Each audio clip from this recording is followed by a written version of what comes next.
review the session. Let's just make sure I can do that. Okay, so we're now recording.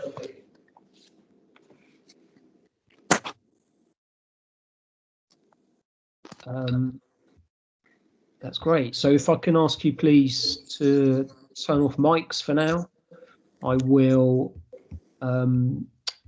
kick open some slides.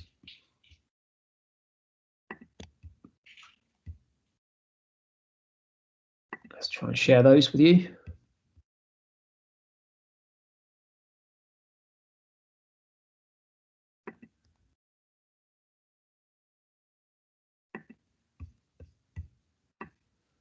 Okay, cool. I'm going to keep my keep an eye on the chat. So I'd like to encourage you to contribute to this session. I'm going to be asking you to remember things that we've covered and really elements of the sessions that have interested you.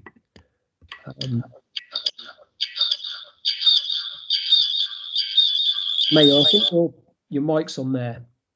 Just getting a bit of feedback.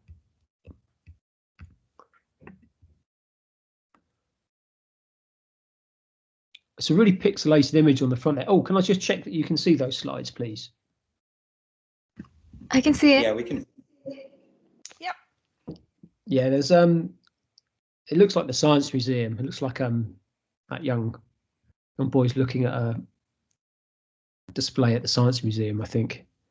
Was Juliet speaking to you about this, about what's happening at the V&A? This is kind of process there of change happening. Yeah, she told us. That's that session. Yeah, it's kind of amazing, I think, to all of us that since the institutions and the spaces that we care about have been closed down, there's been so many changes. Take it for granted, really, the experience and the feeling of being in museums and galleries. I'm so looking forward to the return, and it does seem incredible that some of those places might not be the same as when we left them. So I hope this boy is able to return to his favourite exhibits. Hope they're still there for him.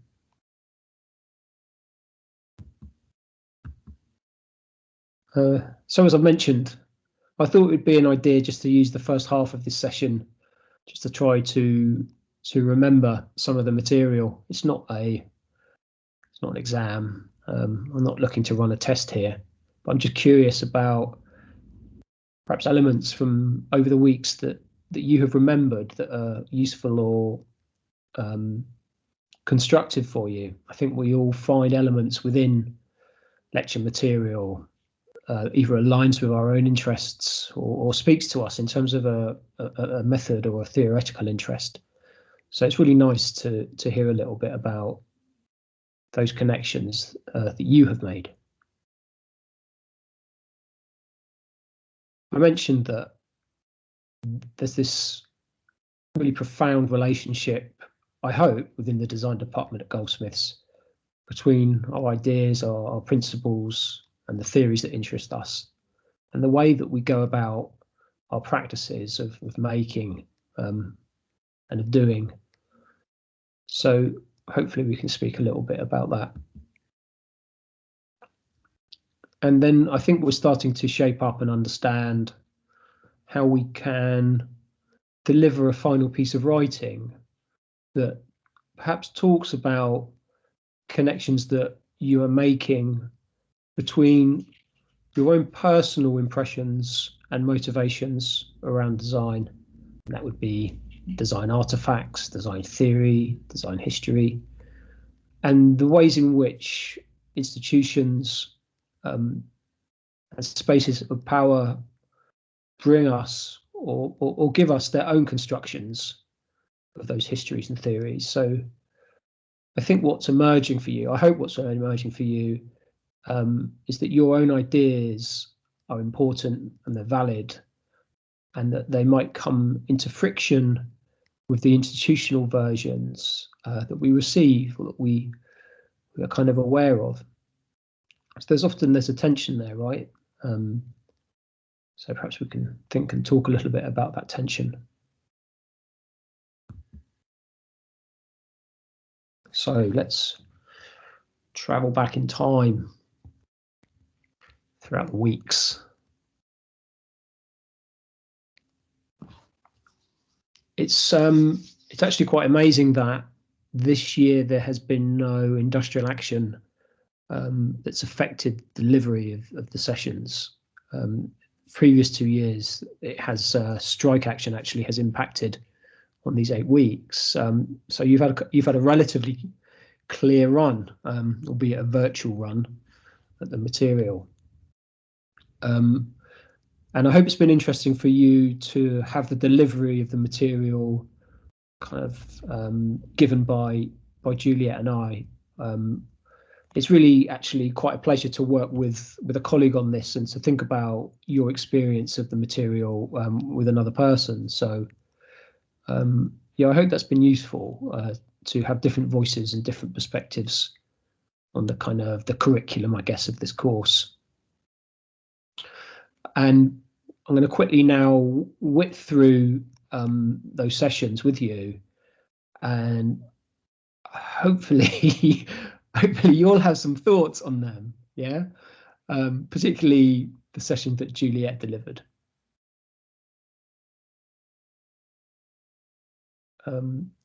So my first question to you: who remembers Barr's diagram? Can you remember what the issue was with this image, this representation? There was no women. There was no women. Yeah, that's a good. Yeah, right. Absolutely. Was there anything else going on with the problems of this image? It also very much ignores the influences of art that is not within the Western canon. Yes. It kind of just lumps it all together into like this one thing devoid of any progression over time or movements. Like it says Near Eastern art, stuff like that, in a very kind of maybe dismissive or uncomplicated way. It's not given the same scrutiny. Yeah, what a reduction, hey? So as you say, outside of the canon are just these 4 red boxes. That's the only sign of life outside of the canonical view of these art movements, hey? Any other thoughts about this one? This is the wider social context of wars and other things. Yeah, absolutely. It'd be nice to hear a little bit about your own experiences of, or your ethnographies of monuments and statues. I know that this was our way of approaching your second brief, right? But of course, those artifacts are in the world, absolutely in the world. They come from the world. They're processed, and they have pressures put upon them. And then they exist in space, so they interact with those contexts thoroughly. I wondered what you thought of. So there's clearly limits and problems with this diagram. Are there things that you find useful, constructive about this image, and your thoughts about how the value of things change perhaps over time?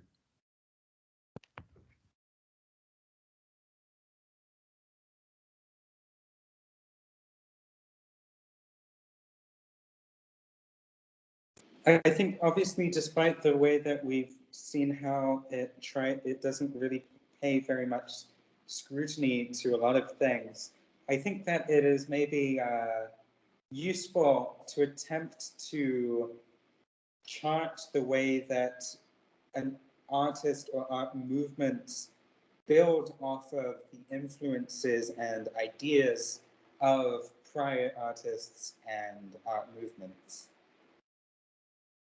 Yeah, the endeavor is admirable, I guess, in some respects. It's of interest to see these connections drawn up. I think to have that process of drawing or of illustrating open to scrutiny and conversation is a value, but it's interesting as a way of representing influence and formation. I'm not sure if you come across a text called Harrison and Wood, which is kind of like I think it's a kind of, or it used to be a key text within the art department, and it does very much lay out this kind of dialectic relationship between art movements as having, you know, borne influence from one to another over time. So yeah, there's something, you know, of interest within this endeavor, understanding those relationships, perhaps, however flawed that representation is. So I don't know if this came out of the session, the idea that things are not objective. There's nothing that exists out there in the world that can be apprehended. Rather, the process of charting and interpreting is an act of construction, right? Things don't exist, they are formed through our energies and efforts. Later on, subsequently, those formations have a kind of permanence to them, right? Or an authority to them that we can challenge, of course.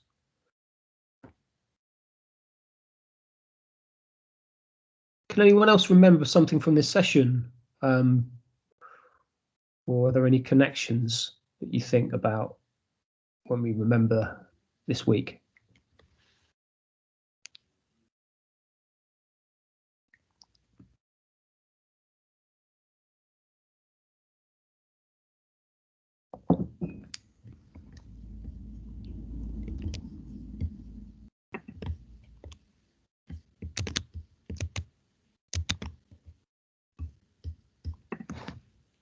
It's difficult to do free recall without Yeah. any prompts,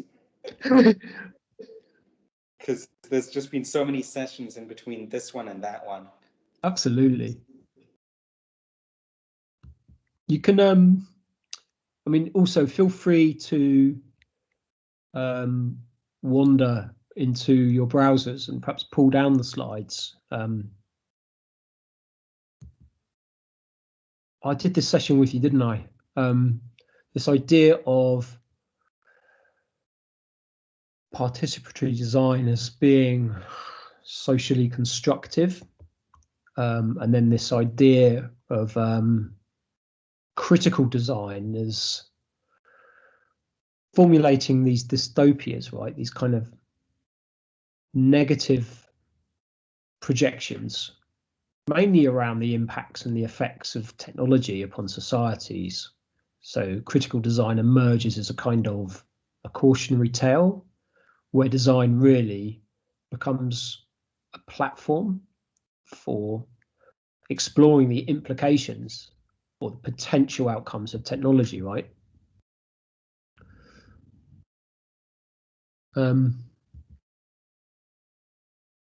that was a kind of, that was a ruse, wasn't it? It wasn't the case, because I think one of the things we considered was that the idea of going through a process of participation in order to improve the conditions of a design environment or a design outcome, and the idea of speculating about a future outcome, they had these kind of shared roots, didn't they?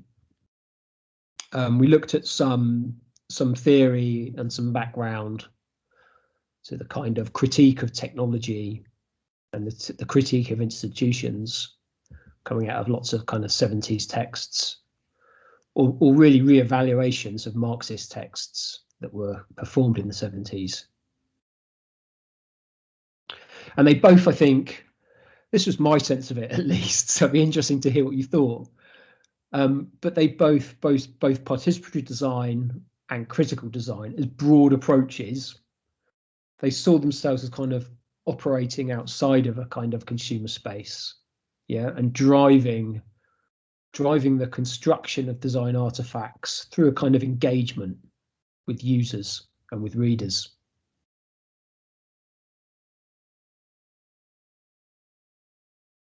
Anyone have any thoughts on either speculation or participation, or any memories of the session, or things that they'd like to bring in? Well, I remember talking about science fiction on this session. Absolutely. I mean, a lot of this work that we think of as being critical or speculative looks like science fiction, right? It looks like the still from a sci-fi film often, and the prototypes that come out of speculative or critical design that are generally kind of, you know, circulated in exhibitions.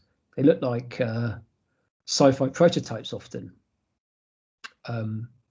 So yeah, there's this level of production or a kind of aesthetic within these design treatments that, yeah, feels really sci-fi.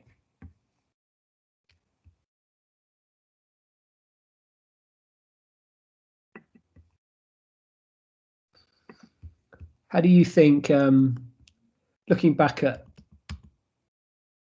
the diagram of cubism and abstract art, and thinking about the problems of that, what do you think about critical design? Do you all think that is emerging unscathed? I mean, we're talking about, well, there's various histories of it, but from around late 90s, right? Critical design made a kind of an appearance, arguably. How's it fared? What do you guys think about critical design now?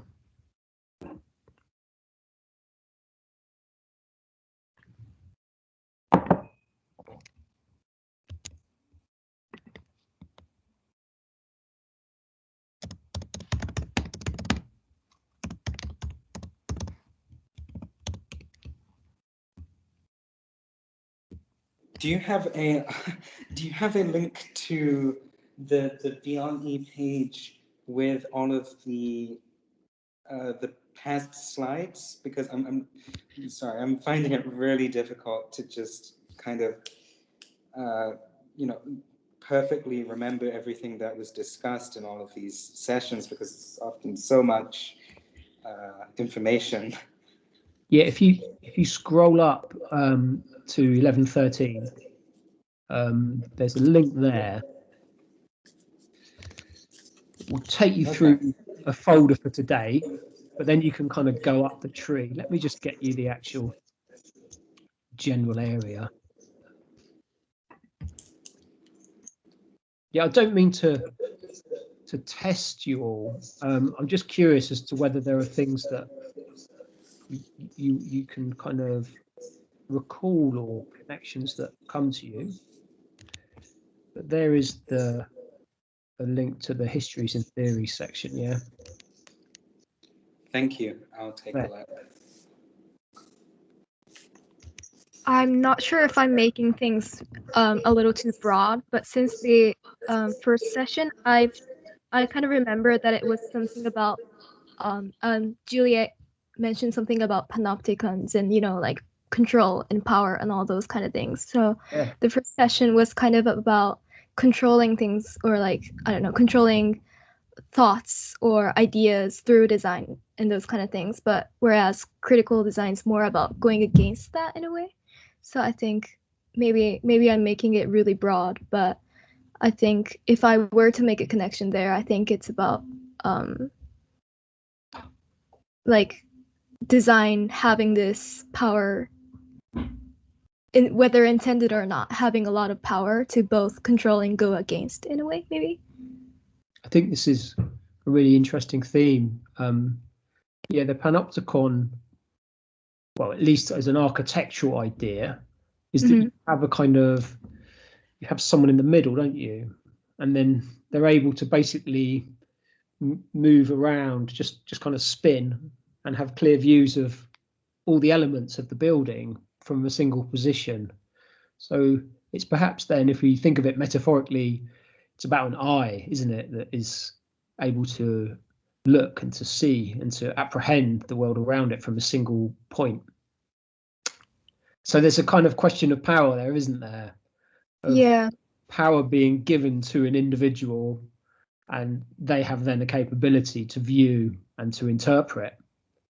So there's this, I think this idea of looking comes up frequently in the material that we're discussing. So it's feminist critiques of the gaze, of gendered gazing, for example.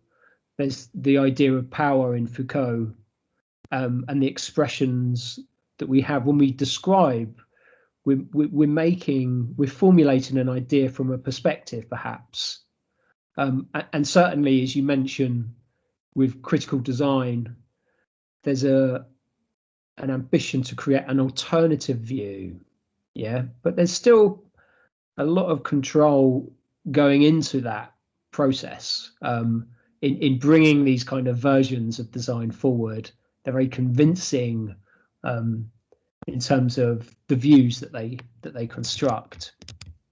But yeah, it's really interesting to think of that kind of theme, and its relationship to the designs that we have looked at and to the ideas that we have discussed. So thank you.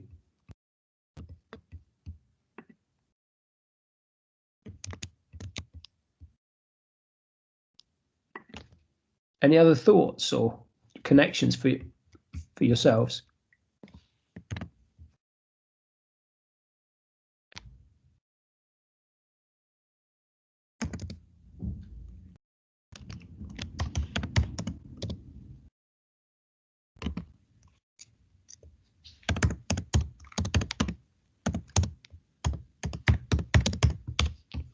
Just going to try and find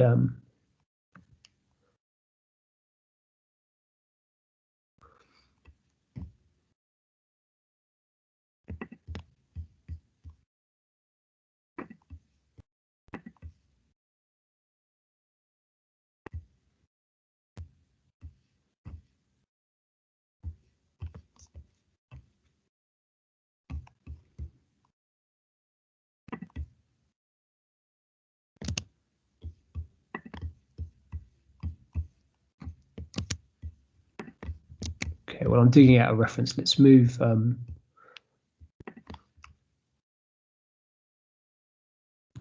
to that next one.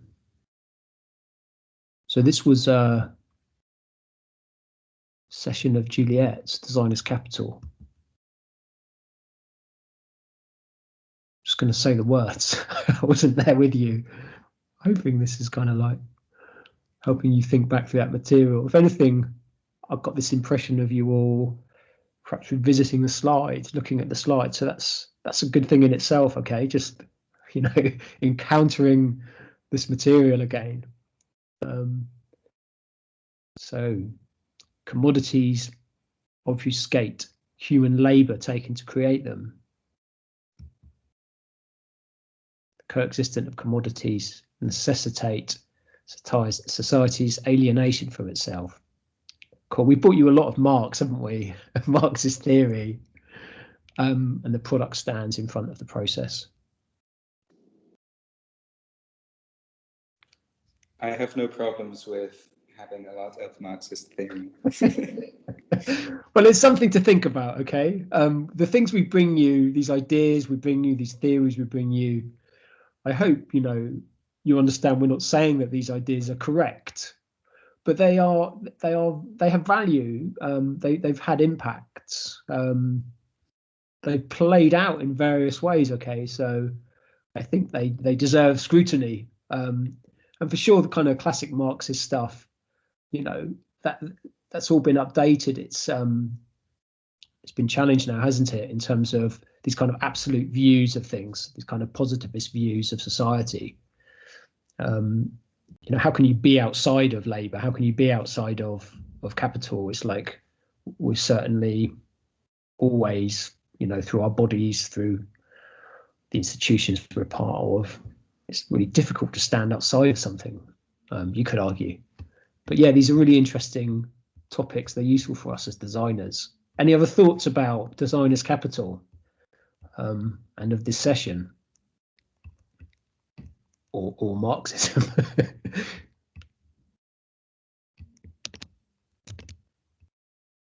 I think that what you're mentioning now about the difficulty of standing outside of capital as a designer in a response to like a Marxist critique is would actually, you know, does tie into a Marxist criticism of capital in terms of how completely all-encompassing it is of every single aspect of society.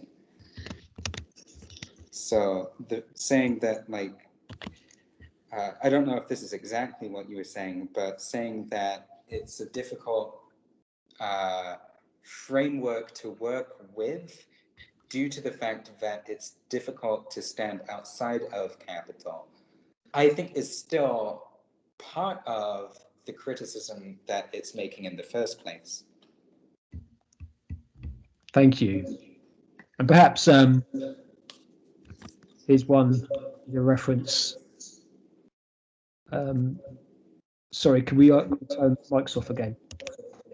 Here's a reference that I think Juliet brought this to you. It was that project by Michael Landy. When was this again? 2001. And he run that in a shop in a retail space in Oxford Street, and it was just a disassembly of all the things that he owned. So it's kind of a nice, or a kind of an iconic way perhaps of thinking about the themes that Juliet brought to you in that session. It's kind of, in a way, reversing that problem, isn't it? And of considering labour not through the creation of those materials, but through their destruction. Created this kind of conveyor belt for the dismantling, destruction of the. Hey, David. Hi. What do you mean with the destruction? I got lost there. Okay, sorry. Yeah, if you follow the link there to the Art Angel's like an arts initiative, and it documents this project called Breakdown, and you can see there's a kind of almost like a kind of industrial conveyor belt, and they're taking apart all this guy's possessions. Okay. So yeah, they're literally destroying everything that he owns, and either recycling it or putting it into tipping it. Okay.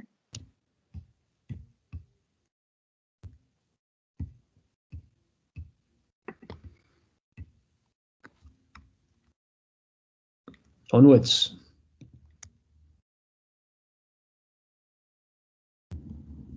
Oh, you had a double lecture this week, didn't you?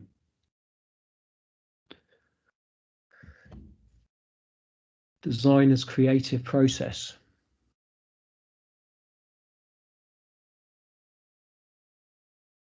A review of the teaching at the Bauhaus, arguably still influential now. Performance artists, Marina Abramovich, Sophie Calle, and their impacts on design. Design is a platform for debate. Sometimes its delivery is immaterial and performative, absolutely. Any thoughts or reflections here?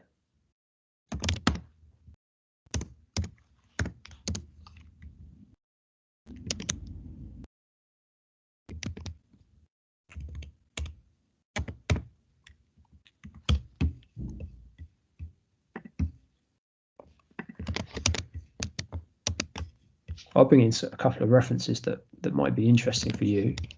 There's a link there to something called the New Bauhaus. This is a kind of European initiative to put design at the centre of a lot of kind of scientific spending, civic activities. So obviously the Bauhaus is used to signal the value of that kind of the thought and the care we give into making and building artifacts and to kind of reassert that, really. So it's a big deal for design, or it seems to be an important context for design at the moment. So I kind of encourage you to have a look again at the Juliet's slides and that kind of the identity of the Bauhaus and its kind of enduring value. So why is the Bauhaus being drawn upon now, currently, to think about the value of design? I don't know where this is going to go, this new Bauhaus thing, but there's been a lot of good discussion about it.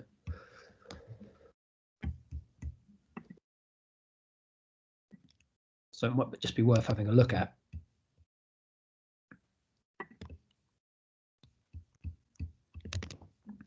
Oh, hi.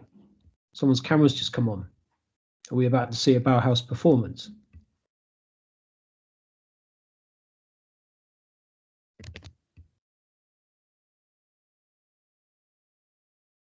Any thoughts about that session or your memories of the session, or indeed just the topics that are written on the slide? Hi. One of my memories of that session, I remember I really like the costumes, but I don't know, I think we still kind of trying to figure out what is design and kind of like retaking the things that the Bio have done before, but we are still like in the middle of nowhere, kind of, in a way. I know. I think I can understand what you're saying. You're kind of, we encourage you, aren't we? We're encouraging you to kind of make statements about your practice and to kind of have a commitment. Yet, at the same time, there are still many things that are just coming into view and things that might be interesting. So it's sometimes difficult to perhaps draw out or a certain identity when you still feel that there's things to explore. Is that perhaps what you mean? Yeah, in better words, but yeah. Here's I don't know if you've seen Dash's work. Dash teaches in the 3rd year, and he used to do a lot of projects with a guy called Dimitri. So I've just sent a link to the website of Dash and Dem. So just in terms of what you were saying about perhaps uncertainty about the possibilities of design, you know, how do we do performance within design, or what is design performance? I think perhaps Dash's work has some really solid examples of that. Let's take one, for example, let's be specific.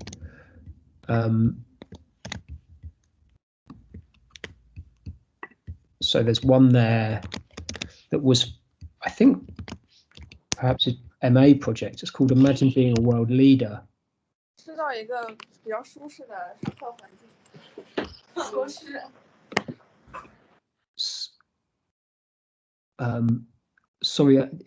did you have a question, Jingyi?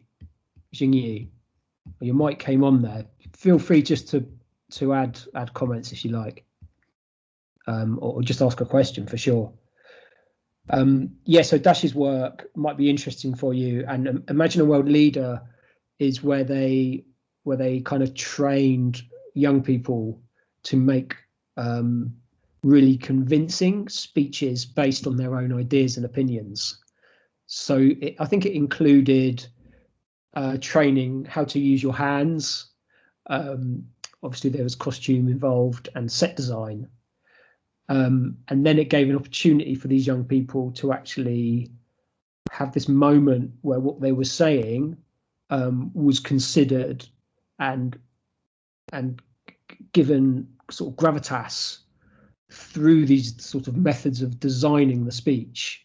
And so then the young people perform their speeches. I'm just going through, and it looks really interesting. Oh, great! I hope it might fit to what you were.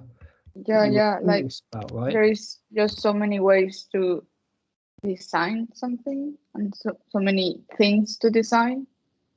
Absolutely. Like to go through that process. Absolutely.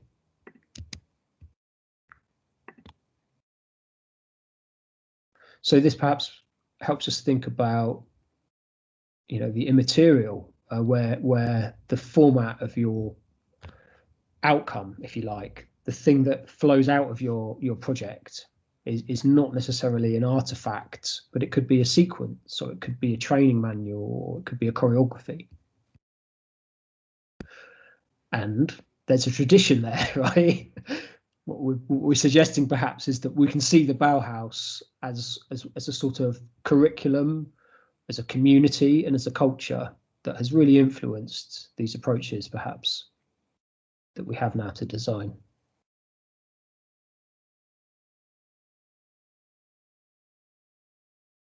Amazing, really, to look back at that stuff. We thought about the designer as being an icon. I think this is useful to think about in relation to the Panopticon as well, yeah? The view that the designer is a kind of single entity, or the design comes out of this person, you know? We know that's not true, but it's a really persistent, it's a really powerful story. It's kind of design heroes and heroines where all the work, the imagination, the production, the value, the success, the importance of the design becomes kind of asserted in a single person. How crazy is that? So then, to kind of upset that notion, there was this idea of wicked problems. And there was a couple of writers there who came up with this idea. They were, I think it was Horst and Rittel, and they were planners, or they were coming out of the discipline of planning. And I think, you know, in the 60s, it was felt that everything could be solved almost like mathematically or algorithmically. That might sound familiar now. But then they suggested that perhaps there are situations that are just too complex, where the context, if you like, of the problem is so complicated that actually it's not possible to sort of solve things, as it were. We had to think about kind of alternative communities. We looked at a film about a traveller community and their culture and their practices, and how that came up against kind of government authorities. So there's this friction between a community and views in upon the conduct of that community. I hope this was interesting. I think sometimes the material is quite abstract, but it rather talks about relationships and the conduct of power, as opposed to kind of key moments within design history. So we saw there that the designer acts as a kind of an intermediary, as some kind of translator between different constituencies.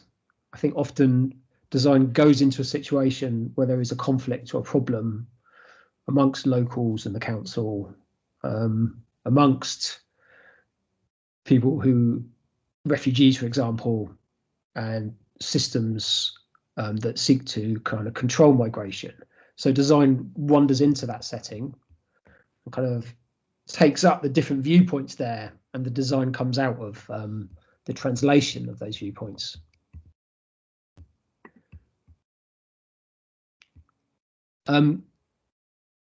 Jingyi, do you know that your camera's on?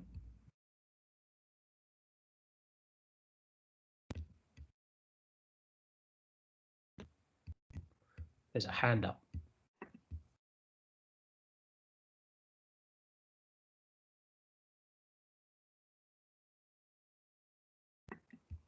Oh, it's gone down again. Any thoughts about this? About the kind of idea of, you know, iconic design and of more kind of not humble roles for the designer, but at least roles where we see ourselves as part of a system or a community. What do you think about that?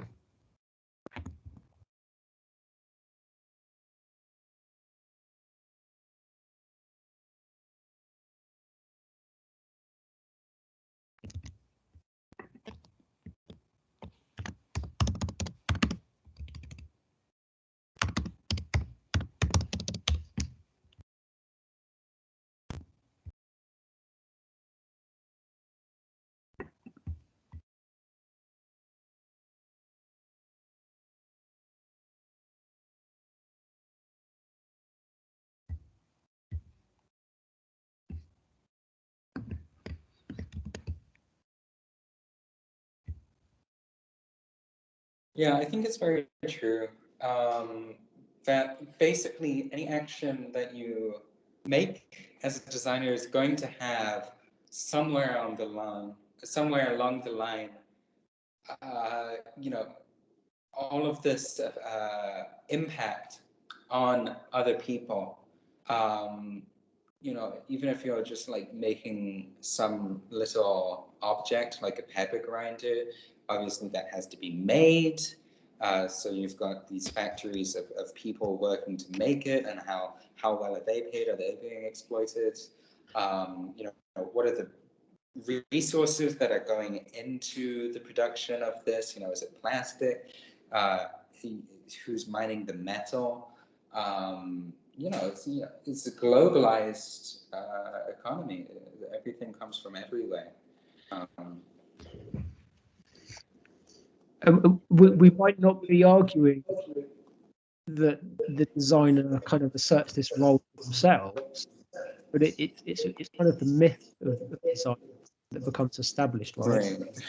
Yeah, maybe I misinterpreted. No, I don't mean to say you're misunderstanding. I think it aligns with what you're saying. Oh. So I don't know where this emerges from. I mean, certainly the culture industry and museums and galleries put forward these kind of iconic designers, don't they? It's part of how curation is done. There was a phrase that came up. I think someone.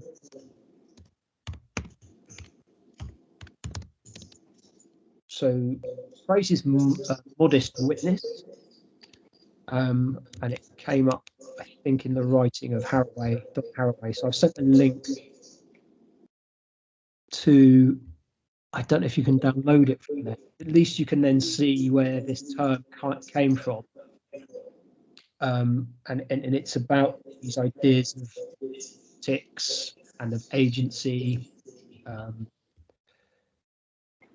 It might be interesting. It's about formulating kind of subjectivity, way of being that admits to be part of a system rather than a kind of panoptical view, if you like.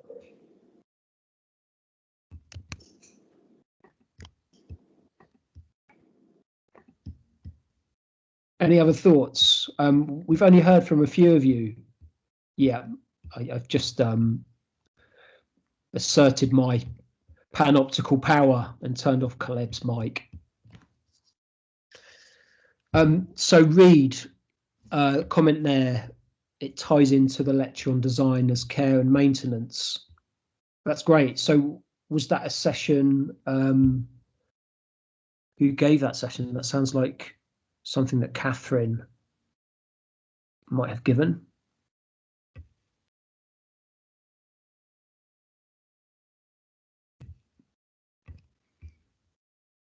Sarah Pennington.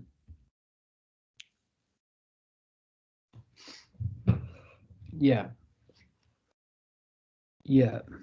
These ideas of care are really important now. There's a lot of energy going into discussion that, and the idea of maintenance, of not kind of continually buying, but of looking after, fixing, spending time with the artifacts, the systems, the relationships that surround us.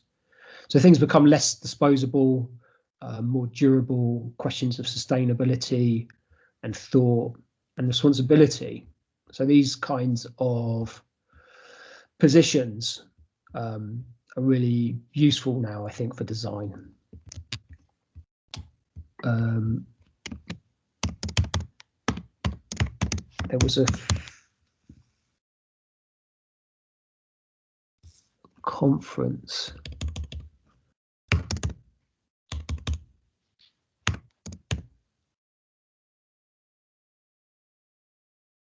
Sorry, I'm asking you to think of connections on the fly, and then I'm also trying to find references for you.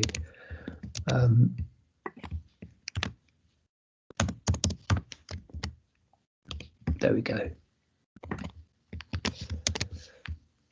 The Festival of Maintenance. This was really interesting. It brought together a whole a variety of people. Some people were interested in the repairability of electronic artifacts, you know, like phones and computers and stuff like that. Other people were interested in kind of ethnographies of care, policy. So yeah, there might be something there that's interesting for you. And I guess it's a bit early to be thinking of this, but between years 2 and 3, you'll be doing something during that summer holiday. Often it's a placement, but it can be many things. So often we have students who volunteer and become part of you know, festivals and conferences, and these are really great things to do, because if you have an interest, then you put yourself within the middle of a network of people, you know, and it just feeds your interest. So I guess, what am I saying? I'm suggesting to to start to think about what you want to do in that summer, and to not just put pressure on yourself to get some, you know, prestigious placement or what have you, but to look for kind of other activities and methods of becoming part of a group. Okay, cool. So design is the political everyday. There's a quote from Highmore there. This was another of Juliet's lectures, wasn't it? The idea of scripts, I think, here. Irving Goffman and his theories of conduct.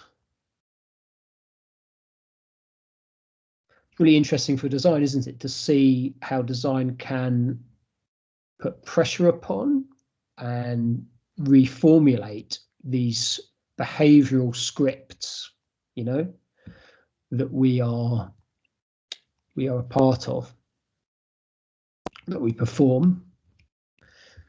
Do you guys have any thoughts about this session, or connected ideas or projects?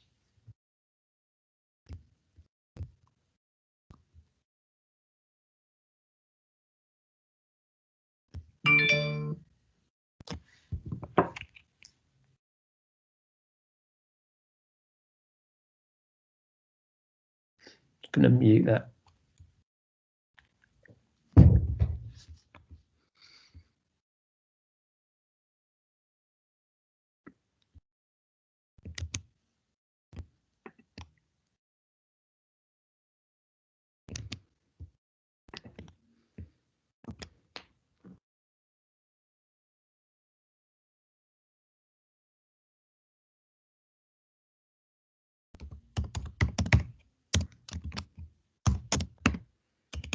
A question for you. Do designs have politics?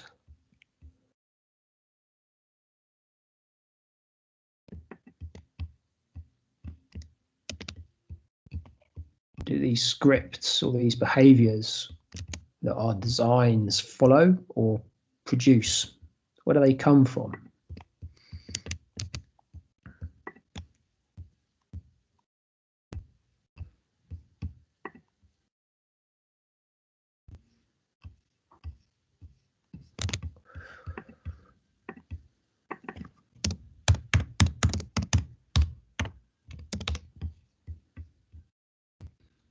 There's a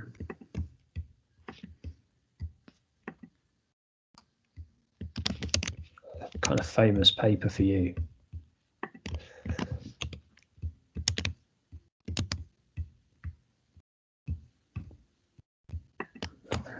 famous, interesting, popular.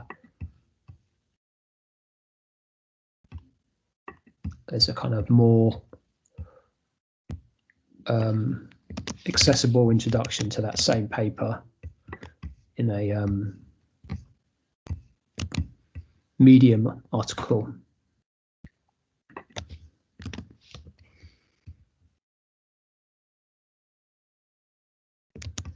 So this ties into Juliet's session, perhaps. These things sometimes are deliberate, sometimes they come out of coded or scripted behaviors that we don't have a hand in, but they do put forward a version of or an approach to being, a way of being that often is political, with a small p. It expresses forms of power.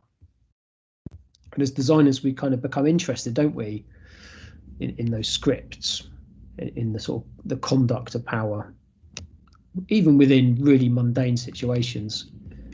A student once did a reverse burger project. It was kind of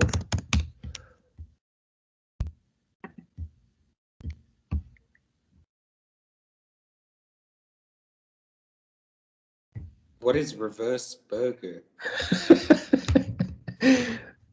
So the student was interested in using design to interfere with or slow down forms of capital. So it was a Marxist project, if you like. So they went into retail spaces and they did things that interfered with the scripts or with the performance of those spaces. So the reverse burger was one example of what the student did, and that was to go into McDonald's, which does say you can have what you like or you order what you like, and they wanted burger, bun, burger. So they kind of flipped the construction of the food. And then the point was, just to kind of interfere with the business to make the fast food less fast. And so, I mean, it's kind of interesting. I think there's perhaps a problem with the pressure it puts upon the kind of worker. But the larger point of the project is interesting. They also unfolded clothes in some clothes shop. And again, the immediate impact is on the poor person who has to refold the clothes, right? Yeah, I think to me it sounds much more like they're obstructing these probably minimum wage workers rather than doing much that obstructs the overall operations of the company. Those fast fashion things, if that's what it's about, those shirts are already made. All you're doing is making life harder for the people who are working in the store. You're not obstructing sweatshops or anything. I'm pretty sure a comment like that came up in the crit.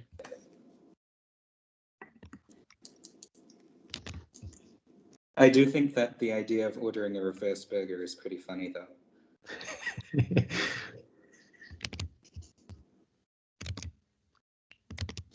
So, moving forward through time again. Sorry, Caleb, I'm going to switch you off. No.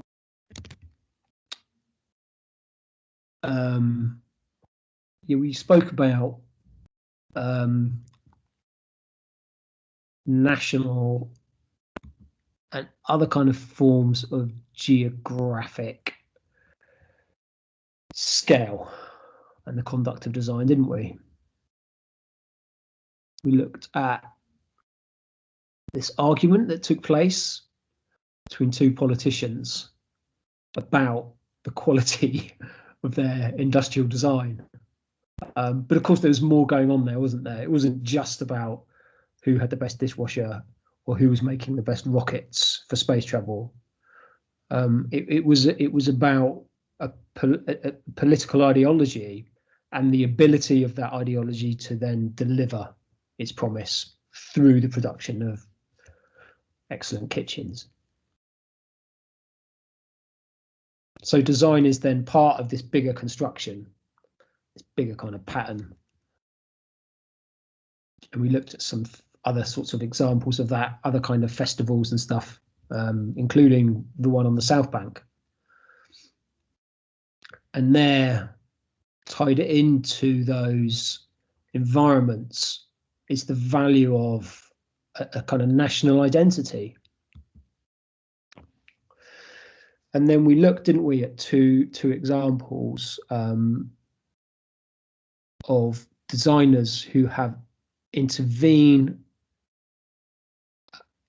at kind of industrial sites. So there was the production electronic company or electronic production facility in China, and then Ter and Revital did a project that was kind of about those characteristics. And then we had a project at Tilbury, where there used to be a shoe factory. And then again, we had this kind of participatory project where from that factory kind of revisited that site. And that was by Nina Pope and her colleague, and their kind of outfit was called Somewhere. Any thoughts or memories? We're getting closer now to today, aren't we? So some of this stuff might even be fresh.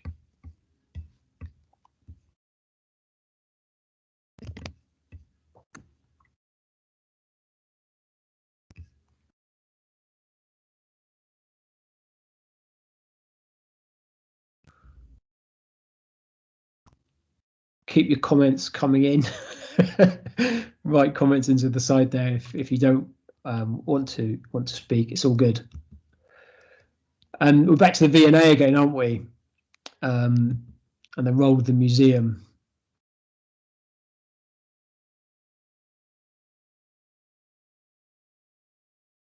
A couple of quotes there, one from Robertson.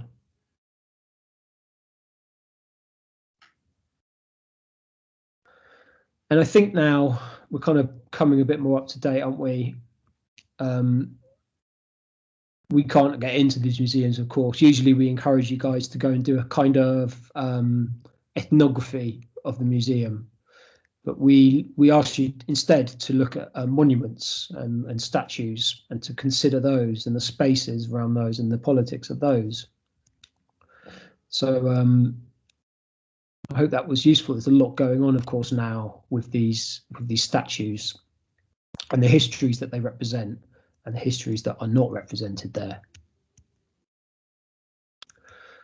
Any thoughts or feedback from your own studies of monuments?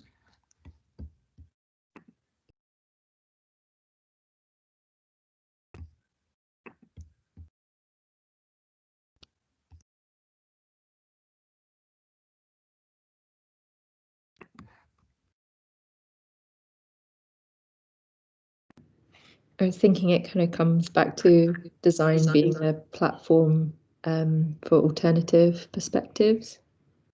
But with the monuments and statues, it seemed there was just one pretty strong one. Yeah. So then design can perhaps have a role for renewal, or as you say, for kind of bringing in alternatives. Yeah. Yeah.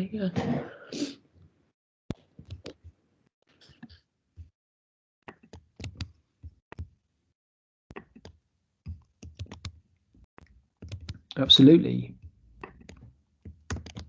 There's the is it the 5th plinth? The 4th plinth? Oh, there you go. 4th plinth. Is that the plinth isn't there? This is kind of quite a famous version of what we're discussing, of kind of commissioning an artist to make a piece of work that sits on the plinth in the what's that bit of town called? Is it Trafalgar Square or Yeah, that's Trafalgar's way. So there's a kind of tradition of this stuff. But it's not just, I think, about our direct engagement with the statues and the monuments themselves, but perhaps the platforms that allow that, or to look at even the system of what's that, the blue plaque scheme. There are versions of the scheme, aren't there, that actually seek to kind of address alternatives. I think there's pink plaques, green plaques. So these are other ways of kind of signaling the value of space through these kinds of labels, enamel badges that you get on buildings, right?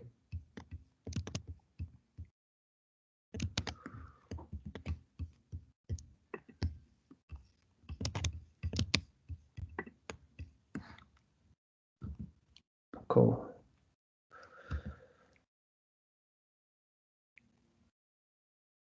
So I guess just to say a couple of things, just to wrap this up, I think we could do a cup of tea and a quick break. But again, I just want to encourage you to have your own views here, okay? And what I hope we're trying to do is to support your articulation, the articulation of your views. We take it for granted, of course, that your ideas, your interests become embodied in your practices. And so we want to kind of encourage you and help you make those judgments, those evaluations of others' views, to draw out the problems with the canon of design, if you like, as you receive it, to open it up a bit and to look at it in relation to your own kind of identities and interests. So I think that really sets up what we're going to be doing in the second half, which is really the kind of intersection of your interests, the things you care about, and those kind of views that you receive through institutions, whether they're museums and spaces or whether they're texts or films. And you're looking to kind of think about the relationship between what you see, understand, are compelled by, and those sort of messages and systems that you're given. So that's the personal and the institutional. Let's put those slides to the side for a minute.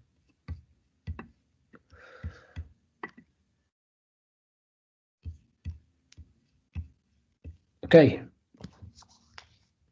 Let's just take 10 minutes, shall we? And we can meet again at 12:30. Please put any thoughts that you have into the chat, or return with any thoughts, questions, ideas that you'd like to bring to the session going forward. I'm going to turn off my mic and my video for now, and see you again at 12:30. Okay.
Okay, hi. I'll just give it a couple of minutes, and then we can all look together at the assignment material.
Okay, I'm going to switch to our slides and then talk to them.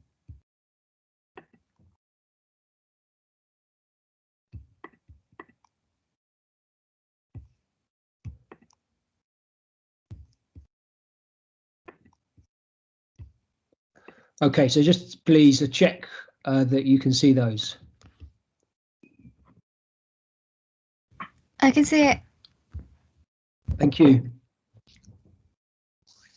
So let's have a think about the assignment which you're going to be handing in over Easter, okay? Hopefully, you no longer think that the history of design is a monolithic entity, okay? We know that there is conflict. We know that there are different versions.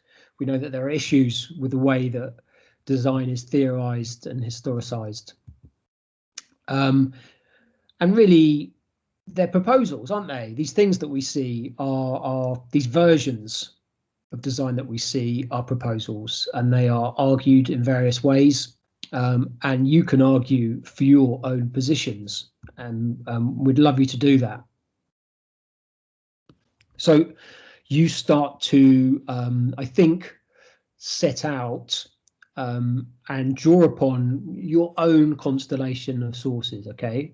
So you're, in a way, and we heard the phrase canon earlier, didn't we? The canon is a sort of a set of principles or of materials. And so that you'll be doing that for yourselves and be setting up a community of resources in which you kind of like work and practice.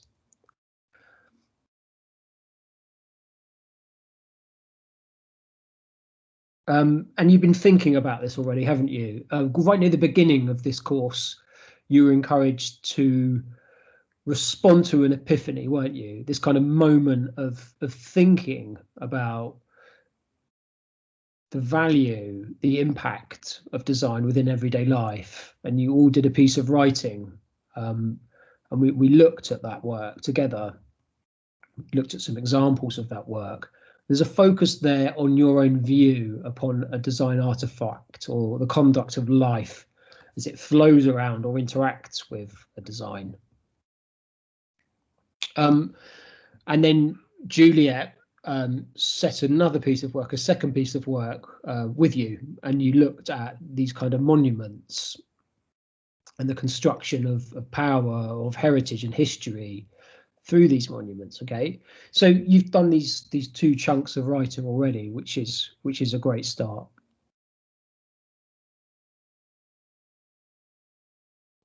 So now what we're asking you to do is to use 1 and 2, and then to propose or to think through the relationship between the personal and the institutional in a kind of a third piece of writing, a third 500 words, if you like. So you looked at everyday design, and you've looked at kind of power, monumental power. You can change those around, okay? You might not touch them. They might be kind of finished, if you like, but you're free and you're totally welcome to develop them or to change them entirely. And then you'll be working on this third element, which is a kind of a reflection on the relationship between the personal and the institutional, yeah, which sounds really abstract, and has been done in, as I mentioned, a number of ways, and we'll look at a couple of those ways in a moment. So we're asking you really to hand in a portfolio of writing. Yeah, it's a PDF, but it has 3 elements. It has something about the personal, something about the institutional, and a discussion about the relationship between those two.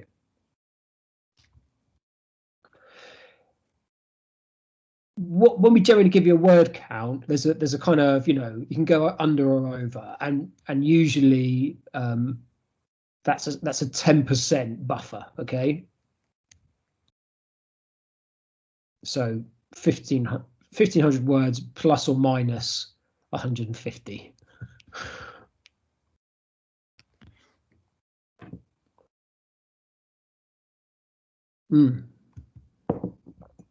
So let's look at a couple of examples. As I mentioned, I have put 6 online, and you're welcome to have a look at those. And they should just express a range of approaches to this assignment. But let's just quickly have a look at a couple now.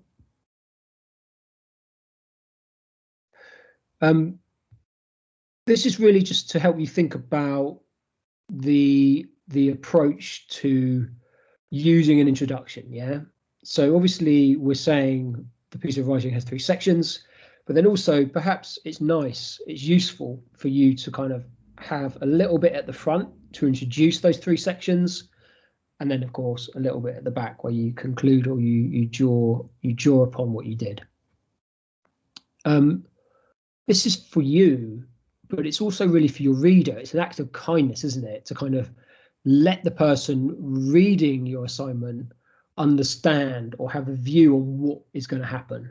It sort of helps the process of reading. So here was one where the author talks very clearly about what the material is doing. The essay explores the relationship between personal and institutional context in the construction design history. So they look at the V&A, they look at something that happened in their own life, but they say, here's the point for them. How can the institution control its own design history, subsequently influence the public's perception of history in the museum? Summarising how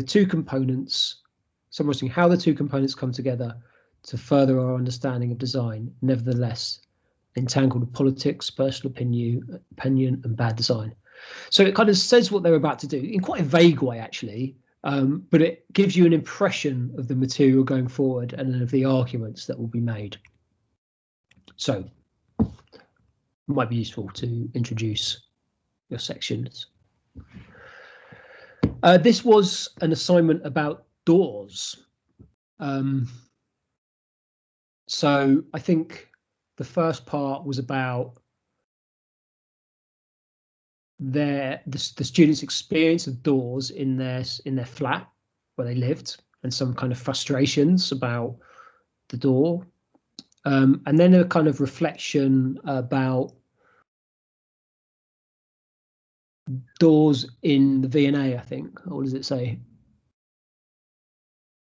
Yeah, it was about a feature of the door furniture at the V&A and how that impacted upon how people moved through the space. So doors occurred both in a personal and an institutional setting, and then that led to a discussion of those spaces and of doors within those spaces.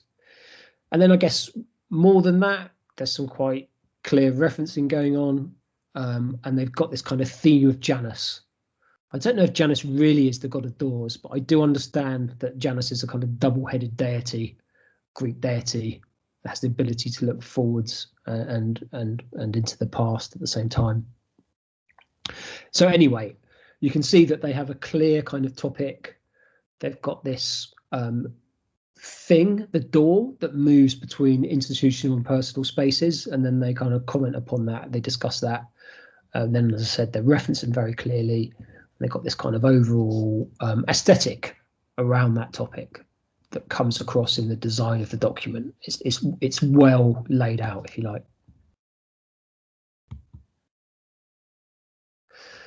Oh, this was an interesting report about the exploration of a textile, and it was a garment that the student had, or their parents' garment, I think, that they took to come from Nigeria. It was a Nigerian fabric, but then they understood, or they realized, that it was actually manufactured in Switzerland. So it was about that revelation. Elizabeth, sorry, has just said, is this an example of a final 500-word critical reflection part? Well, no, really what I'm doing is I'm just presenting the assignments and talking about the construction of those assignments, and that might include the 500-word reflection as well. But in this case, we're looking at the beginning of the report, into the authenticity of African design. So yeah, as I mentioned, the student was kind of upset by the fact that something that looked to be authentically Nigerian was actually Swiss. And so that was about the personal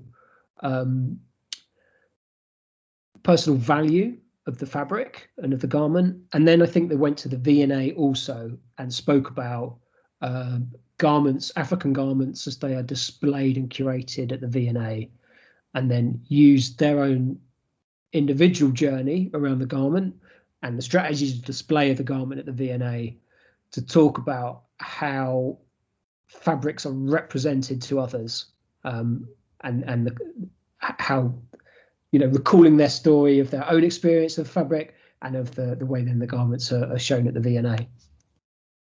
So I think a lot of these examples actually show a connection, or they take a theme and they travel with the theme through a personal space, through an institutional space, and then reflect upon that, those differences or similarities or tensions.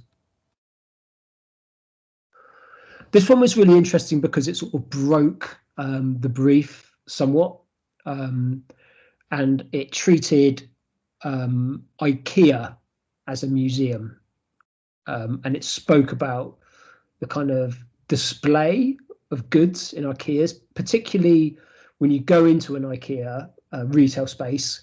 You've got the pretend bedrooms, or the pretend. They do all kinds of things now. They have like nail salons and like microbreweries, these kind of imagined spaces set up within the retail environment, and they were treated as a kind of museum space then, and it was quite interesting to do that. So that was a way for them to look at the institution of museums and to question what museums actually were.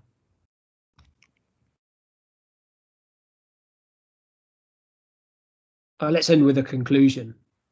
Yeah, this is the one that we opened with. In summary, my investigation into the differences between institutional and personal design has highlighted to me how the context in which the design is placed makes a huge difference to the public engagement. By taking the museum off a pedestal, the viewer could be made aware of the contextual impact its institution can place on the artifact or collection.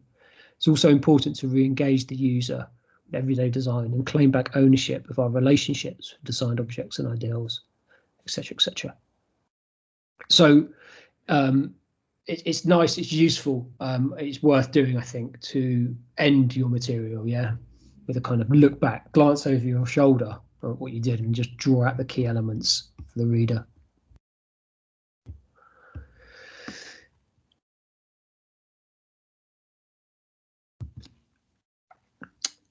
Please give your material a name. I mean, include your name and give it a title, and think about how you lay the material out. Don't just convert a Word document to a PDF. Try to think a little bit about how it communicates your content. The format of the document is open, and you can look on the examples that I've put on the VLE, that they're really different in terms of how they present and structure the content. But you're likely to have an intro, a conclusion, and 3 core sections. Include visual material, reference this material, please, if it's not yours, and start to get into the habit of citing your texts, and choose a convention that's used throughout the document. Yeah, so you'll hear kind of Harvard, American Psychological Association, all these different ways of using citations and references. We don't really mind which approach you take, just as long as you use a single approach in any given document.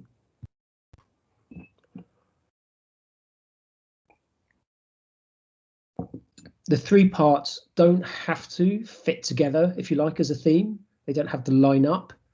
They can also just be there can be a portfolio of very kind of different elements. You can break the rules, if you like. So we saw IKEA, for example, treated as a museum. So your monuments might not really be monuments, or they might not really be statues. Yeah, and please have a look at those examples. The examples that are in the folder aren't the ones that we've just looked through together, because unfortunately pieces of work that will go astray. This is a great shame. Often I can't track down work again. So this is summative. Yeah, you're going to be given a mark for this, and together with the other context courses that you have done this term, those kinds of marks go together and they become averaged. It's pretty much how it works. You know, added up and divided by 3 or what have you.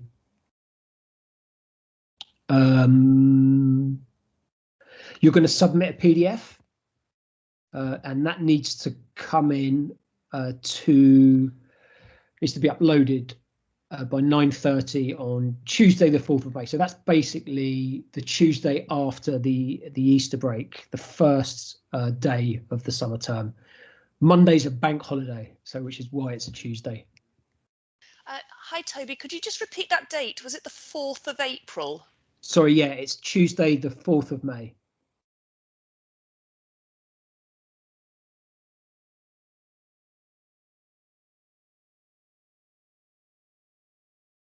Does anyone know the difference between learning outcomes and assessment criteria?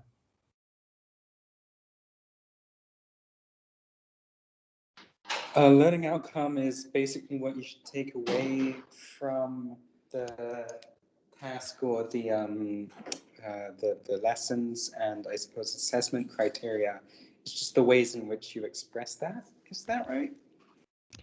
Yeah, I find it slippery, but I understand it somewhat like that.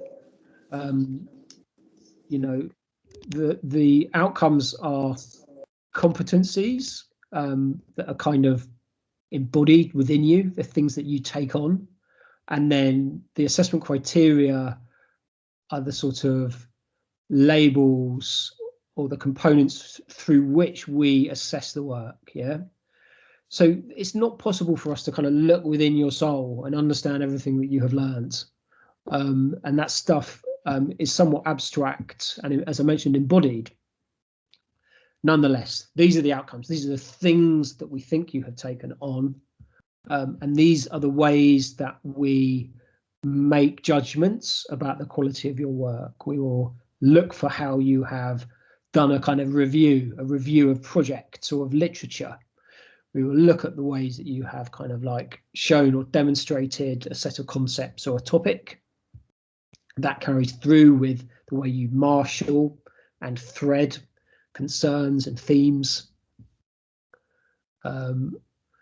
We are interested in the research that you might have conducted looking at statues is an example of that.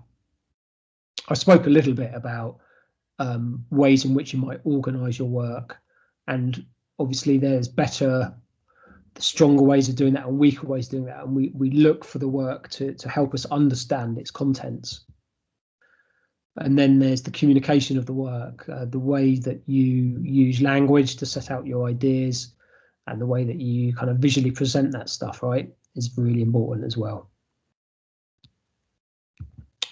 I think Juliet spoke to you about these. She showed you a grid, yeah, and it would have shown you for each of these different descriptors, from outstanding to poor, they would have matched against those assessment criteria. Yeah, so I think this is really important. It just kind of gives you an idea or helps you understand how that is sort of being judged. The ambition is that when you hand in a piece of work and when you get an assessment back, you agree with that, right? Because you see and you understand where your work fits, and then necessarily how we see it are the same, right? There's a kind of a parity there. That's the ambition for assessment.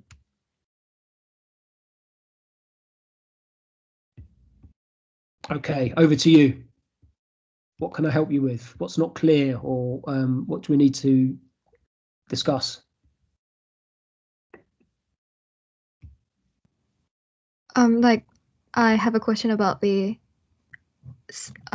so like, you know, we've already submitted, like, they were both formative assessments, so like we've got like a really general comment about our 500-word essay so far, but since I feel that the essays themselves, like for my case, I feel that they're quite disconnected at the moment, and I'm kind of keen to make some changes around them, but especially for the first epiphany one, like I had like a few topics that I was interested in, and then I kind of chose one and did that for the assessment, so I kind of have like some more things that I might have been interested, and I feel like the others that I didn't write an essay about sounds more matching to that monument thing I've written about. Is it kind of like up to me whether I kind of almost fully rewrite that epiphany essay, or is it maybe like better if I try to connect it and just focus on improving the essay? I'm not sure. Yeah. Yeah, you know, it's your call, okay? If you think that you can make stronger points or build a kind of more interesting relationship between something that's personal and something that's institutional, then go for it. I think you'll kind of get a lot out of that. On the other hand, there doesn't need to be a kind of thematic relationship between the two things, but rather there might be a sensibility or a relationship that opens up within your experience of what is personal and what is institutional. Okay, so I'm just saying to you, I think you should follow your kind of intuition. It sounds like you're starting to understand how to put the material together, and that might involve a rewrite in your first part, in your personal kind of 500 words. So if it's not frustrating for you to do that, then I think it would be really, really useful and interesting to do that. Yeah, so like yeah, because like the monument one, like my monument essay was kind of like about deconstructing that identity of that person, the historical person, and I kind of picked this object, which is a stamp, to talk about it, but like it's so I can try to make a connection around identity and things, but I kind of written about a completely different thing for the epiphany essay. So yeah, I think I might go in kind of changing quite a bit. Yeah, thank you. When I don't know if any of you are thinking about at some point, you know, later on in your academic careers, coming back and doing a PhD. But I mean, what happens is that when you do PhD studies, you actually enroll as a kind of MPhil. And then after a couple of years, you upgrade to PhD. and you have this moment where you submit what's called an upgrade report. So I was the examiner on a student who was looking to upgrade just recently, and the material that they had at the beginning of their report was written maybe 2 years ago now, you know, and it actually, they were kind of clinging on to this material, but it just did not make sense, or it was not useful within the kind of bigger body of work. So it was really, I think, quite painful for them to understand. I mean, I think they knew it, but they had to then realize that they needed to rewrite this whole chapter. This could be gutting, okay? But I think the point I'm trying to make is that that is what writing is about. It's about a process by which you produce parts, and then as you look at it as a sequence, you realize you need to change what those parts are. And that's okay, and that's natural, but it's work. Yeah.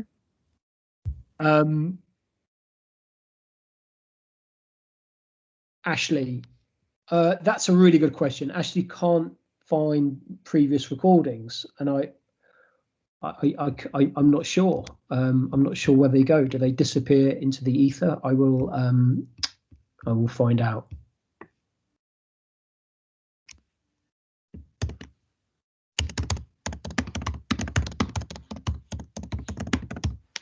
No, we'll get back to you.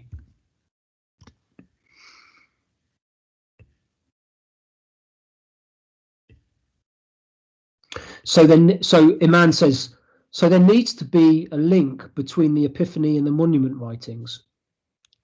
This is really difficult to answer because it's quite abstract unless we have some examples of what happens within the Epiphany and what's going on with the monument. But I think there is a link, yeah, that comes out through your kind of what is a personal account or a personal experience of design, and then this kind of institutional version of design, yeah. I think that's what the third part is about, and that is really abstract. So I encourage you to look at the ones that I have uploaded for examples of that, and to also to look at your own writing and to seek to understand how do they relate. And it's not necessarily the object, like, oh, it's a door and it's a door, or it's supermarket and it's IKEA, or what have you. But it could be that there's an issue that emerges. And again, it's really difficult for me to give you an example. But yes, there will probably be some kind of a link between what you put forward as your personal 500 words and your institutional 500 words. Cassandra says they expire. This is the recordings.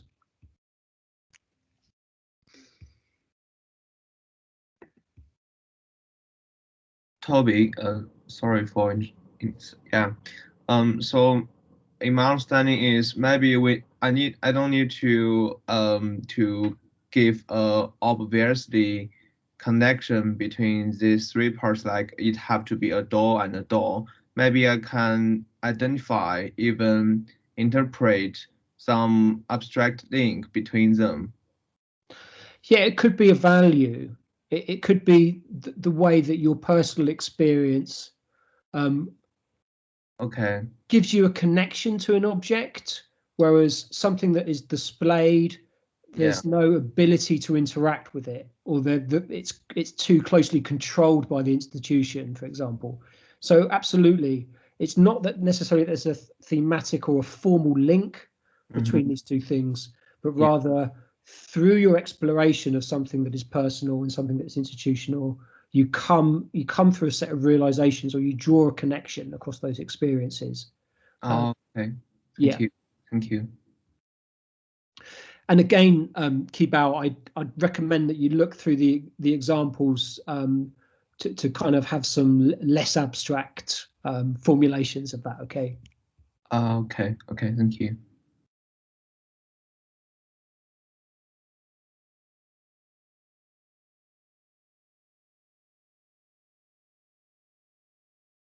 So can I, looking back through the track, Isabel, did you just find a link for the thing that Ashley was looking for?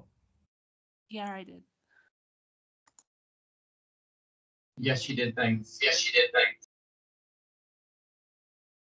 Elizabeth, can I clarify what the third 500 words needs to include, please? Well, it's a discussion of the relationship between the personal and the institutional, but how that is done individually in your world and in the world of others depends on what you're looking at. It could be that you feel that there are problems with institutional representations because they don't deal with or allow change. It could be that you consider that personal experiences of design encourage individuals to be authors, whereas curators are elitist. You know, there's anything really, I think, that might emerge through your own explorations, but just really the 500 words is a space to draw out and to form a comparison or to bring forward some friction or to reflect upon an issue or so there's many ways of doing those 500 words, but the fact is that they pretty much draw a connection across or between the personal and the institutional. Again, it needs any more concrete feedback from me needs the cases of your part 1 and 2 to sort of understand what you do in part 3. But it's a discussion of the personal and the institutional.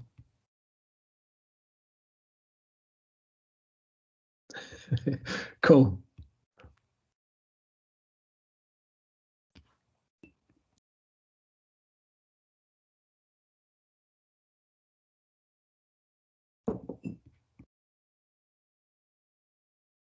I don't think I've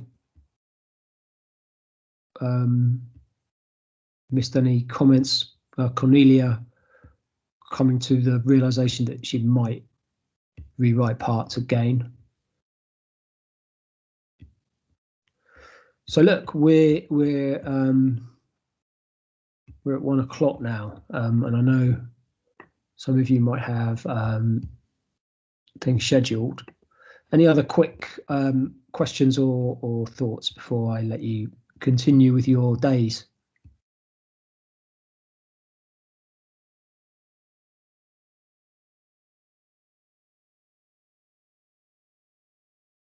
Okay. Just wanted to say thank you. Oh, thank you. Thank you too. Thanks for all your contributions and thanks everyone for coming along. It's great to meet you all, albeit virtually, and hopefully we'll meet properly in studios and around Lockwood Building really soon. So yeah, thanks all for your energies and your virtual presence. It's really appreciated, and I'll see you all soon. Okay. Thank you very much. See you. Thank you. See you. Bye. Thank you so much. You bet. Thank you. Thank you very much. Thank you. Bye. Thank you. Thank you. Thank you. Good luck you all with your writing. Really looking forward to your assignments.